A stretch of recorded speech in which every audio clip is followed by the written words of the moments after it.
On a bitterly cold day, a young man walked alone through the falling snow in weather so harsh it felt as if winter itself had frozen solid. Remembering the temperature was 20 degrees below zero. As he trudged on, he noticed a small cat struggling through the snow, leaving delicate prints, and when it clung to his leg and meowed insistently, he wondered why it cried so desperately until he realized it wanted him to follow. Feeling pity in the brutal cold, he chose not to ignore it, and the cat led him into a narrow, shadowy alley where, under the light of his phone, he discovered two kittens shivering atop an outdoor air conditioning unit. Shocked, he rushed home, asked his surprised mother for the heating pad, and gently placed the kittens on it while she and the mother cat looked on. One kitten, black and white, seemed lifeless, and though his mother said it was likely dead, he refused to give up, stroking its frail body and even using a hairdryer, until, just as he was about to despair, it let out a faint whimper. From that moment, he became its caretaker, naming it Peachy, and 8 years later, Peachy, now grown but with her leg in a splint, sat beside him as he softly told her he had to go. He then sat down to say goodbye, apologizing and telling her that this was truly the last day, promising that he would finish his business and return to play with her, warning Peachy not to jump or make any dangerous moves until her leg healed before telling her he was leaving now. The young man placed an electronic helmet on his head, and a message appeared on the screen confirming biometric authentication.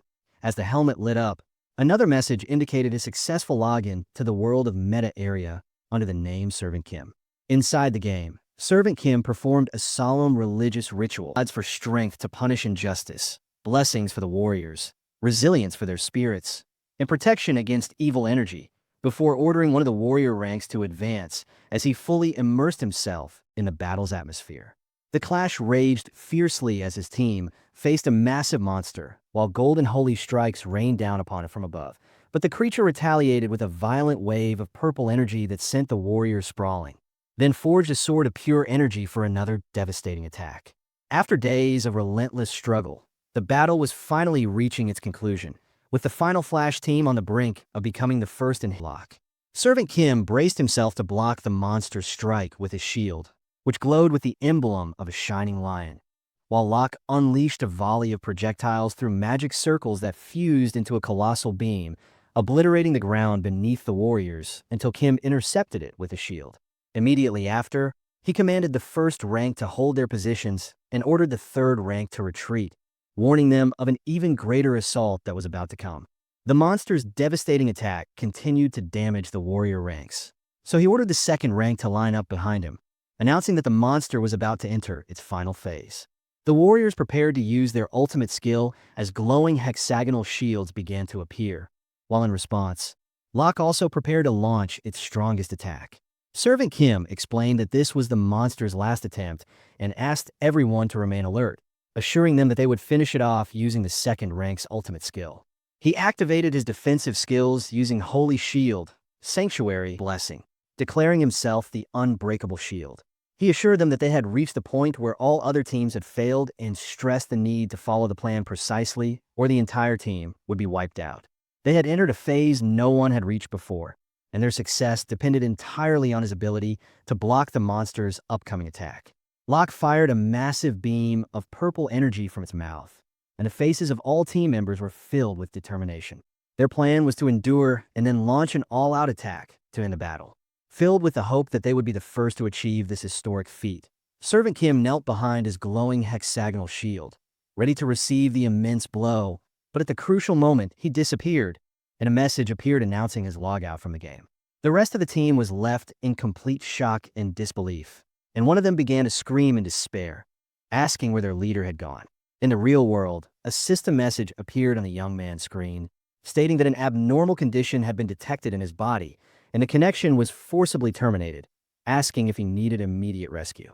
The young man was lying on his bed, flailing, while something on his face was preventing him from breathing, until he suddenly sat up, gasping for breath, only to discover that his cat Peachy was sitting on his face on top of the helmet, and he screamed at her in anger, asking why she would do that at such a critical moment.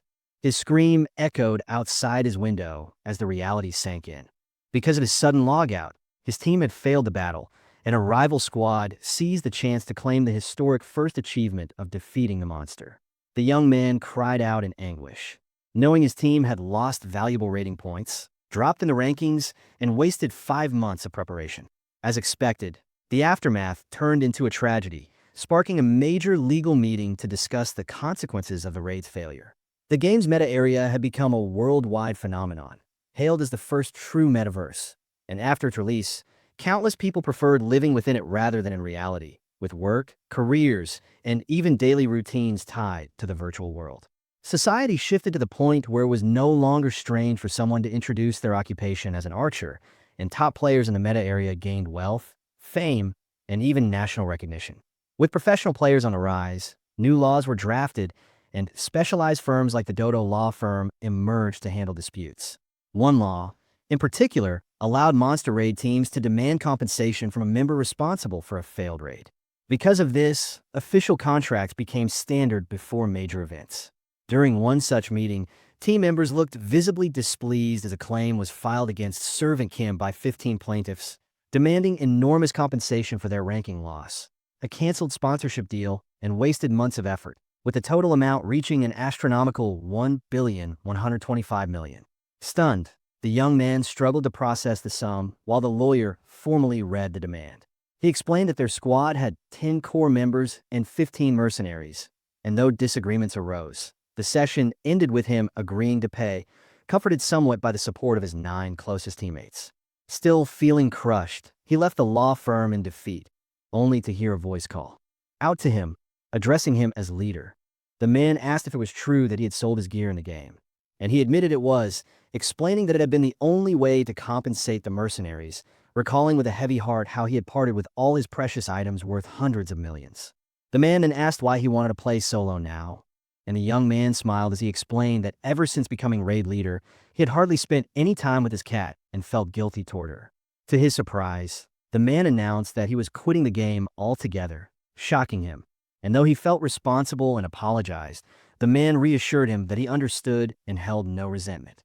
As a farewell, he presented him with a box marked with the Metagar brand, but the young man initially refused, saying he couldn't accept his teammates' gear after everything that had happened, until the man insisted, explaining that he no longer needed it. After exchanging goodbyes, the young man thanked him sincerely before returning home, where he greeted his cats, sat wearily on the floor by the entrance, and sighed deeply as Peachy came over and meowed, as if to comfort him.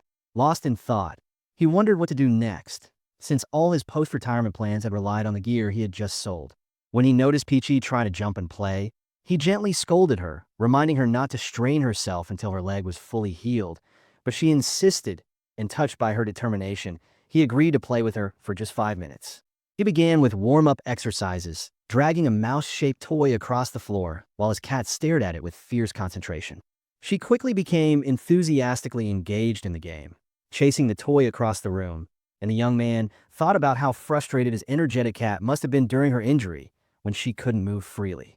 After the warm-up, he announced that hunting time had begun, having set up a playground of cardboard boxes, and as the cat readied herself to pounce, he declared with mock seriousness that he had transformed into a mouse and would now show her perfect, mouse-like movements. He moved the toy with skill, even mimicking squeaks to catch her attention, while Peachy hid inside one of the boxes, eyes fixed on her prey, before leaping out in an attempt to seize it. Laughing, he encouraged her to keep going, saying it was time to reward her servant for playing so diligently with her. She dashed back into the box, looking so cute that he couldn't help but smile, and after a few tries she finally caught the toy, leaving him amused at how addicted he was to playing with her. When the session ended, he prepared food for both his cats, Peachy and Lulu, and jokingly told Lulu that this meat had been hunted by Peachy and that she should thank her. Then he realized with a start that he had played for 10 minutes instead of 5, remembering the veterinarian's warning to avoid letting Peachy strain herself until she fully healed. His thoughts drifted back to his conversation with the doctor, who explained that Peachy was brimming with energy and grew stressed if she couldn't play, and he had been considering ways to help her burn energy without too much movement when his phone buzzed with a notification. It was a scheduled withdrawal of over $1,000,000, and he remembered, with a sinking feeling, that he had forgotten about the hospital bill installments. Distressed and unsure of what to do now that he had no money left to cover his expenses, his eyes fell on the box his teammate had given him. So, he decided to open the box, remembering how one of his teammates had given him the gear before retiring from the game.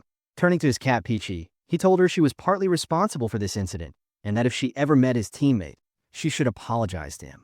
Jokingly, he placed the empty box on his head, noting that at least he could breathe properly this time and that such an incident wouldn't happen again. Glancing at the clock, he realized it was getting late, so he bid farewell to his cats and promised he would return. Accepting that reaching the top ranks again would be difficult, he lay on his bed, placed the new gear box over his head, and reminded himself that one must always strive to make a living. And so, Servant Kim logged into the game once more, determined to fulfill his duty as a servant to his cats. His plan was risky, but with high rewards, as he ventured into the lava zone, fully aware of the danger, given his weakened state after selling all his gear. He gambled on the idea that another raid team would be busy fighting the Phoenix, which meant the surrounding monsters wouldn't respawn. Though he knew this was based on memories from 6 years ago, and updates could have changed everything. By luck, he managed to catch a massive armored fish from the lava, and his heart leapt with joy when he realized his golden fishing spot still existed.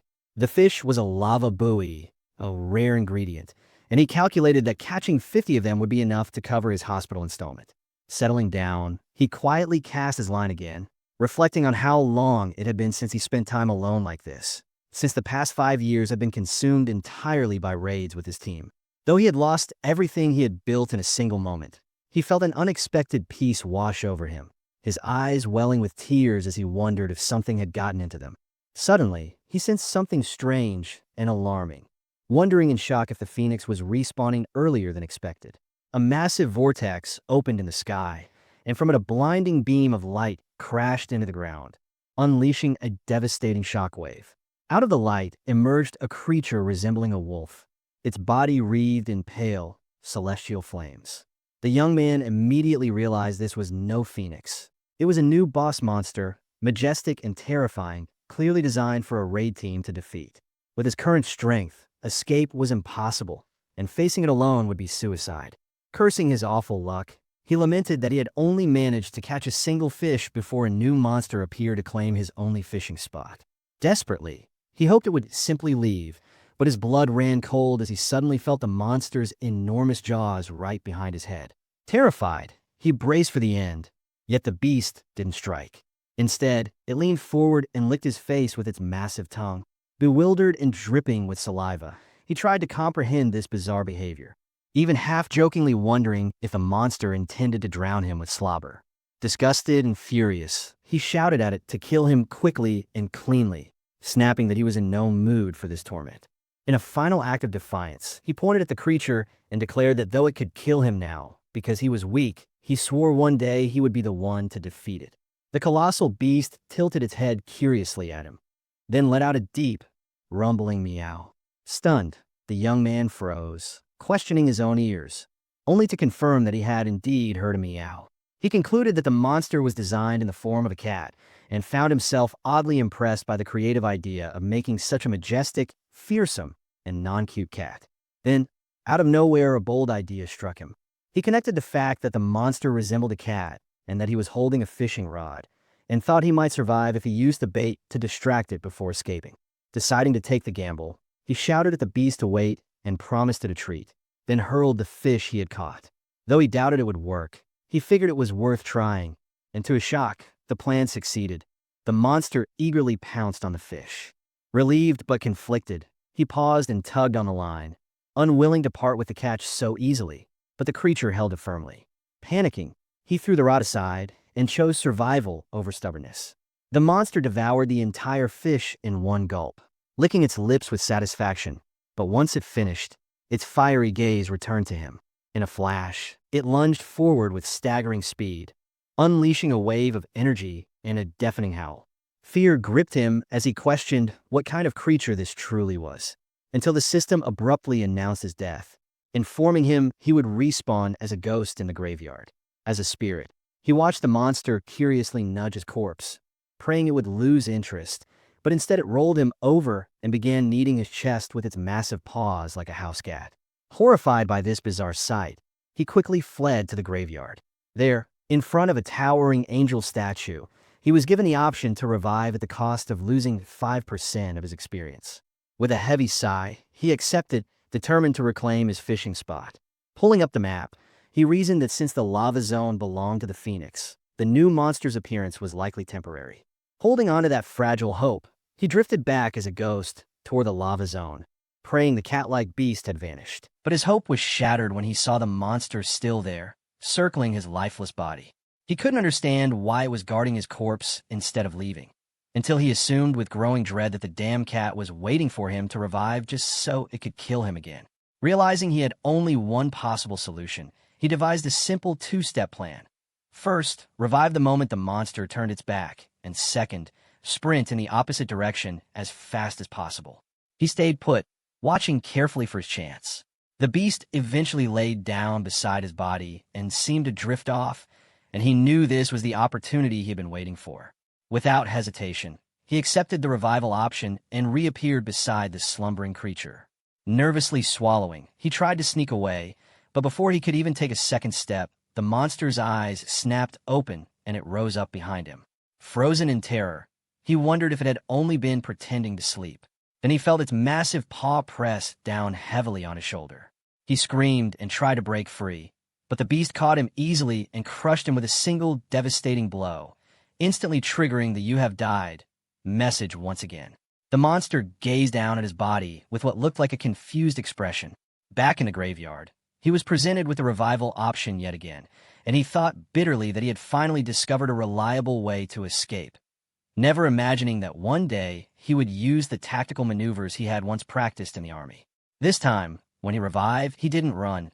Instead, he flattened himself on the ground in a crawling position, fully convinced his plan would succeed. Slowly and cautiously, he inched forward, pausing every time he sensed the monster opening its eye. When the monster closed its eyes again, he resumed crawling forward in complete silence, but a faint sound escaped him, and to his shock the beast immediately turned its gaze toward him. He froze as it approached and began licking him again, eager for another round of bizarre play, and he realized with horror that he had gotten tangled up with the wrong kind of psycho. After dying for the third time, he screamed in sheer frustration, and in the real world, he pummeled his pillow in anger. Fed up with that deranged monster, he finally decided to call a night, convinced he would end up with an ulcer if he kept going, and tried to reassure himself that even a creature like that wouldn't wait around for him until the next day. As he wandered his room, still irritated, his eyes fell on Peachy, who was fast asleep with her head tucked inside the game helmet. He couldn't help but smile faintly, calling her a little rascal and remarking that she wasn't even using the hideout he had bought for her. But then, an odd sensation struck him. He noticed the X-shaped scar on her forehead was in the exact same spot as the scar on the monster in the game. Stunned for a moment, he quickly brushed it off as impossible, laughing sarcastically at himself for even imagining such nonsense, reasoning that there was no way a cat could log into the game, and it had to be nothing more than coincidence. The following day, he re-entered the game, praying the monster had finally gone. Looking around nervously, he felt a wave of relief when he saw the area empty and laughed at his good fortune. But just as he let his guard down, the ground trembled and a monster reappeared before him, letting out a meow, and he completely lost his temper, swearing he wouldn't fish for lava buoy again if it meant dealing with this nightmare. The monster turned and presented its back to him, and the young man shut his eyes in despair, only to open them and find himself staring awkwardly at its rear. Out of nowhere, a system message appeared, declaring he had been chosen and granted a hidden servant class. Confused, he repeated the words servant and chosen, trying to make sense of them, when another message announced that the power of keenness now resided within him. He cried out in protest, furious that he had never heard of such a class before, realizing in panic that he was being forced into it against his will. A cyclone formed as dark energy swirled around his body, and when it ended, a final message confirmed his transformation into a servant.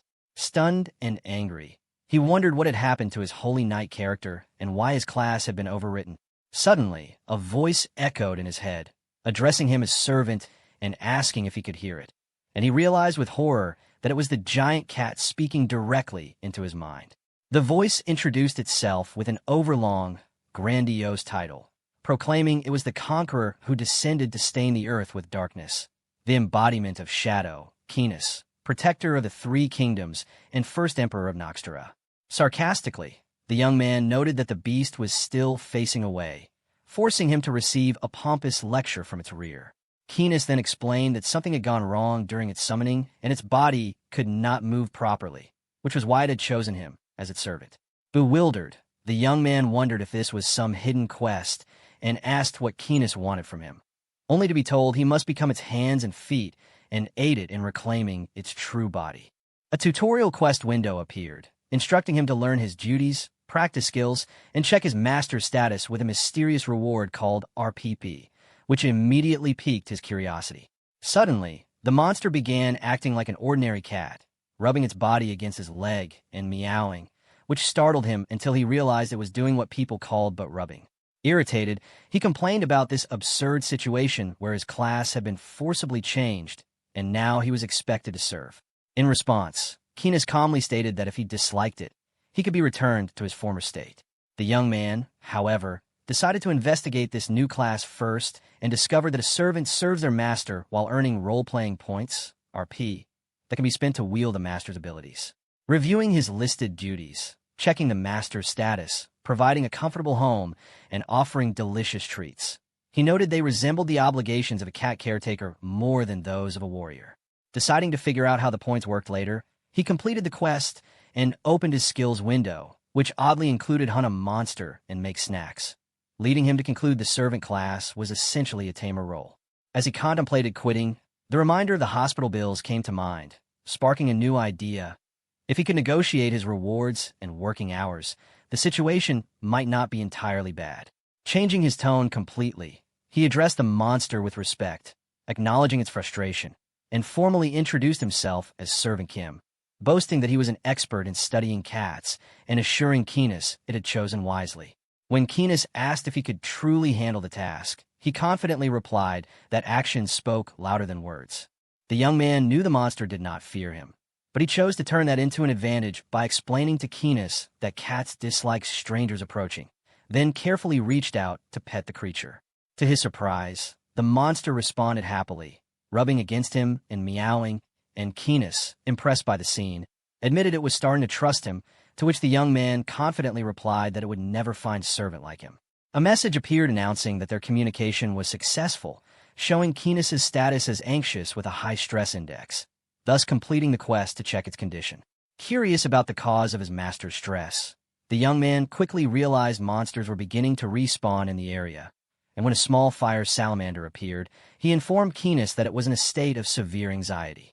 When Keenus demanded to know why, the young man reasoned that the unfamiliar environment was the cause, explaining that cats grow anxious outside their territory. But Keenus dismissed this, declaring that anxiety was for the weak and that the solution was to claim the entire world as its territory. Acting instinctively, Keenus's body lunged at the salamander, but when the prey escaped, the stress index climbed even higher, and Keenus roared furiously in frustration. At that moment, the young man activated the capture skill, aiming a frame shaped like a silver platter at the fleeing salamander, and when it opened, an assistant message confirmed the capture. Holding the covered platter calmly, he presented it to his master as part of his service, then asked if it had been greatly disappointed by losing its prey, before finally lifting the lid to release the captured salamander. Immediately, Keenus crushed the salamander to vent its anger, and the young man asked his master's opinion of his service, soon receiving a message that its mood had improved and its stress index had decreased. Keenus admitted it felt calmer, and the young man expressed satisfaction. Then, seeing an opportunity after proving his worth, suggested they begin negotiations. With a smile, he explained that he had a family to support, which meant he needed vacation time and enough money to secure his livelihood. Keenus was stunned by the idea of a servant taking a vacation, and the young man nervously confirmed it was true. Keenus then admitted it possessed none of the local currency, so the young man proposed an alternative solution. He would keep all items Keenus acquired through hunting. Since Keenus needed him to control its body, it accepted this arrangement and asked if that was sufficient, to which the young man happily agreed. He reflected on how he had been lost after losing the chance to fish for lava buri, only to realize that monopolizing his master's loot was far more profitable and safer. Feeling luck was finally smiling on him, he thought to himself that every cloud has a silver lining. Observing that Keenus immediately lost interest once a monster's corpse vanished, he wondered if it truly was just a giant cat. Finally, he decided to complete the last step of his service, activating the Make Snack skill, where the system revealed the only available option was salt-grilled. With a single magical motion, he finished the task, and a bowl containing salt-grilled salamander appeared before him. The system asked if he wished to inform his master that the snack was ready, and he agreed with curiosity, only for Keenis to appear beside him, drawn by the aroma, making the young man realize that the snack-making skill also served as a way to summon his unpredictable master. Keenis tasted the food with great admiration, licked the bowl clean, and demanded more, to which the young man eagerly agreed, promising to bring another serving right away. System messages then confirmed the completion of his tutorial quest, awarding him 20 role-playing points along with 5 additional points for satisfying his master, while a new quest for the second phase appeared. The young man began gathering the items dropped by the monsters Keenis hunted, noticing how the battlefield was filling with creatures and how his master was relentlessly cutting them down. He couldn't help smiling as he realized his pockets grew heavier with money without him lifting a finger, and he wondered happily if this was what auto-hunting truly felt like. Excited, he rushed around collecting loot and thanking his master with enthusiasm, which Keenis noticed, prompting the young man to promise that he would do his utmost to serve him well. When his skill's cooldown ended, he used it again eagerly, and Keenis came rushing over to devour the next meal. Opening the quest window, the young man accepted the second phase, which tasked him with solving a problem his master faced, moving to a nearby town, with 50 points as a reward. Though it seemed simple at first, he quickly realized his dilemma. How was he supposed to drag this enormous cat into town? The status window appeared again, warning that Keenis's stress index would spike if he left his territory, and the young man realized that this was the challenge he now had to overcome. Approaching Keenis by the volcanic lava pool, he confidently told his master that he had a plan, and Keenis ordered him to explain. He suggested that there must be a reason why Keenis had been summoned to this area, and that the most logical step was to head to a nearby town to gather information. And though Keenis agreed with his reasoning, the young man felt slightly guilty since the idea had originally come from the quest he had accepted. Keenis wondered how such a move could be achieved, and whether its body was bound by the instincts of a cat's territory, to which the young man reminded him that each monster defeated expanded his territory, something Keenis confirmed. Building on that, the young man explained that they would have to defeat the region's master, the Phoenix, in order to move freely, and when Keenis asked about its strength, he described it as an immortal bird that grew stronger each time it resurrected. Intrigued, Keenis declared it would kneel before his might, but the young man quickly pointed out the problem. The Phoenix breathed fire, and the instincts of a cat would force Keenis's body to run and hide. Thus, he concluded that the first step was to make Keenis unafraid of fire. The moment flames were introduced, Keenis's body reacted instinctively, leaping back and rolling on the ground in panic, before admitting the fear was real and ordering his servant to find a way to conquer it at any cost. In response, the young man presented a lava buri fish and boldly claimed that the fear would vanish once Keenis submerged himself in lava, which left Keenis shocked as he asked if the plan was to throw him into a volcano. The young man confirmed without hesitation that this was the surest method of adaptation, and though Keenis expressed doubt, he reassured him, explaining that his body as a boss monster had extremely high heat resistance, which surprised Keenis, while the young man held up the fish to tempt him into trying. The young man tossed the fish into the lava, but Keenis merely sat calmly on a rock in the middle of it, astonishing him, and when Keenis declared the fish no longer tempted him, the young man was shocked at how quickly his master had lost interest. Then, with a graceful leap, Keenis jumped out of the lava, forcing the young man to move on to Plan B. Using a recall spell to return to a registered point, he told his master he would be back soon, which sent Keenis into a panic, asking where he was going and if he intended to leave him alone. But before it could react further, the young man vanished through the portal, leaving Keenis to search restlessly. Instantly, he appeared in the city of Grenadia, where he went straight to the adventurer's warehouse and was greeted by the shopkeeper. He asked for sugarcane, ethereal spring water, a climbing rope, and dynamite, and when she inquired about his intentions, he replied that he was planning to tame a monster, before casually adding that he also needed a catapult, which puzzled her. She wished him success, and, as he stepped out, he suddenly felt he had forgotten something, hurried back, and requested one final item. Returning to the lava zone, he approached a giant tree known as Bugenmak, or the wood that does not burn, explaining that a monster living within it had gained fire resistance by feeding on its bark. He climbed the tree and set sugarcane as bait, knowing the creature's fondness for sweets and remembering how difficult it had been to hunt it in the past.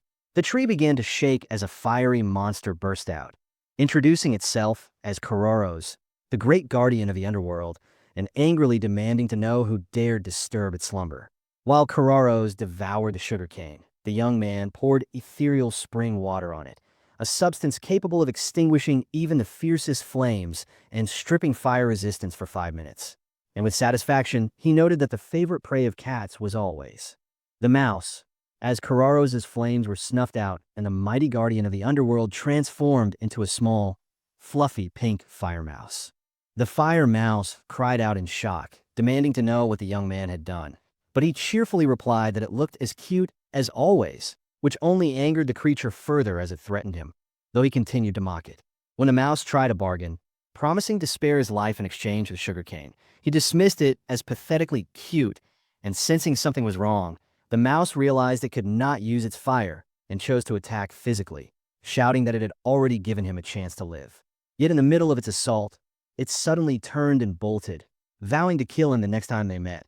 But as it leapt into a nearby lava pool, the young man called out in vain, then smirked sarcastically, remarking that he had been about to tell it no longer had fire resistance. Screams of agony erupted from the mouse as the lava seared its body, and while it writhed and tried to escape, the young man doubled over in hysterical laughter, mocking its misery as it cried. At that moment, a new tutorial window appeared, informing him that he could use role-playing points, or RPP, to turn a monster into a follower immune to its master's attacks and able to grow stronger with points. Seizing the sobbing mouse, he carried it in his arms as it nervously asked what he was doing and where he was taking it. But with feigned seriousness he apologized, saying he planned to offer it as a sacrifice to his master and urged it not to speak so he would not get attached. Horrified, the mouse lamented its fate, wailing that it would die before ever getting married, and he mocked its sorrow with sarcastic pity, calling it a shame, until the creature desperately begged for its life. At last, the young man relented, saying there was a way out. If the mouse obeyed his orders, it would not only be spared, but he would even help it find a partner to marry. The mouse instantly agreed and anxiously asked what it needed to do, and the young man calmed it before explaining that the first way to survive was to become his master's follower, assuring it that a follower would be immune to the master's attacks and thus guaranteed to live, while the second option was to lure the master into the lava, which horrified the mouse, who called him an ungrateful servant.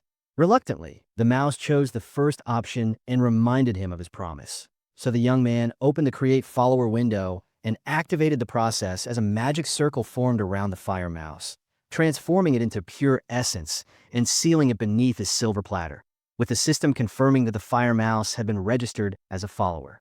The scene then shifted back to Keenis, who waited impatiently and demanded to know why his servant had taken so long. But the young man only smiled and told it to prepare itself for something that would excite it more than anything in the world. With that, he released the mouse from the platter, and the moment Keenis laid eyes on it, an unfamiliar thrill surged through its body, making its heart pound wildly. The young man named the mouse Squeaky and assigned it the crucial role of helping its master overcome fear of the phoenix, instructing it to lead Keenis for the grand cause of darkness. Handing the mouse a speed potion, he sent it dashing off at full speed, igniting Keenis's hunting instincts, and the great cat immediately sprang after it, bounding eagerly across rocks with unrestrained excitement as it chased the fiery mouse straight toward the lava. Determined not to let the mouse escape, it unleashed a burst of fire, but Keenis deftly dodged the attack and continued to close in, while the young man observed from a distance, clutching the dynamite detonator in case he needed to buy the mouse more time. The mouse realized bitterly that the young man had deceived it, but suddenly he appeared in front of Keenis, blocking its path and shouting at the mouse to keep running, leaving Keenis startled by this interference until the young man quickly apologized for the misunderstanding. The mouse sprinted until it squeezed through a crack that opened to a cliff above a vast lava lake, only to find itself cornered as Keenis declared escape impossible and threatened to play with it. But the mouse defiantly challenged it and leapt across the molten lake. Without hesitation, Keenis gave chase, completely forgetting its fear of fire and the thrill of pursuit, and the young man quietly noted how its movements reminded him of his pet cat. When Keenis asked if this cat was the family he had spoken of before, The young man confirmed and fondly described Peachy as small, adorable, and stubborn, recalling how she would reject his touch at first only to later rest her paw on his hand. And smiling at the memory, he laid his hand on Kinos's massive paw, offering his support before gently nudging it toward the lava. To Kinos's surprise, the lava felt soothing, like a warm bath, and it immersed itself eagerly, no longer bound by fear. The young man assured it that now it was ready to face the phoenix, and Kinos, brimming with confidence, agreed just as the fiery bird appeared on the horizon, while the young man explained that victory depended on stopping its rebirth and proudly revealed that he had already prepared a strategy, prompting Kinos to call him a truly dependable servant. The phoenix rose from the lava in a blaze of fire as the young man and his master readied themselves, spreading its burning wings wide before unleashing a torrent of flames that Kinos evaded with ease. But the young man knew the true danger was its immortality and explained that to defeat it, Kinos must strike its core during its second rebirth. A feat his master doubted until the young man assured him with confidence that he would create the opportunity. Their battle began as the phoenix swooped down and Kinos charged head-on, chasing it into the sky, nimbly dodging bursts of fire until he clung to the bird and drove it forcefully into the ground, leaving it defeated but vowing to rise again, prompting the young man to calmly declare that the first phase was complete and warn that its power would double. True to his words, the phoenix erupted from the lava larger and fiercer than before, swearing to reduce them to ash as it launched a blazing fireball that Kinos met head-on, shielding his servant, while the young man gave precise instructions to counterattack once the bird slowed. As the phoenix surged forward, Kinos leapt into the air and intercepted it, slamming it down and delivering a flurry of devastating blows before seizing its body and crushing it with raw strength, leaving the young man stunned by how effortlessly his master cleared the second phase. But as the phoenix lay dying, it promised to rise again, and in that critical second rebirth, Kinos seized its body and unleashed a relentless barrage of strikes at its core to stop its resurrection once and for all. Amidst a violent volcanic eruption, the young man instructed the fire mouse Squeaky to lure Kinos back to the cliff, bracing himself as he realized that the true challenge was only just beginning, recalling his many failed attempts against the phoenix where entire teams had fallen short of stopping its rebirth due to the catastrophic eruptions that marked the bird's will to return. And remembering how he had spent months devising a countermeasure, he now prayed his master could execute. The plan unfolded as the mouse dashed ahead with Kinos relentlessly chasing until they reached the cliff's edge, and when Squeaky leapt across, Kinos instinctively followed, unable to stop, giving the young man the perfect moment to act as he activated a skill that summoned a massive wooden catapult at the edge. Urging the frightened mouse to be brave, he reminded it that it should take pride in being the only creature able to guide the master, then fired the catapult to launch the mouse like a projectile directly toward the volcano's heart, where the phoenix's core pulsed violently within the molten fire. And there, standing atop the blazing core as Kinos streaked toward it at rocket speed, Squeaky prepared to play its crucial role in the decisive moment of the battle. The mouse recalled in terror that a follower could not be harmed by its master's attacks, and wondered if the young man had deceived it. But in the next instant, Kinos slammed into the phoenix's core with overwhelming force, shattering it completely, prompting the young man to cheer the success of his plan as he swiftly secured the dormant bird's core, while a flood of system messages confirmed the phoenix's defeat, declared the lava zone as the master's territory, announced their record breaking fastest victory, and rewarded him with 30 RPP. The mouse awoke in confusion, briefly thinking it had reached heaven, only for the young man to mock its foolishness until it realized it was still alive and trembled with fear,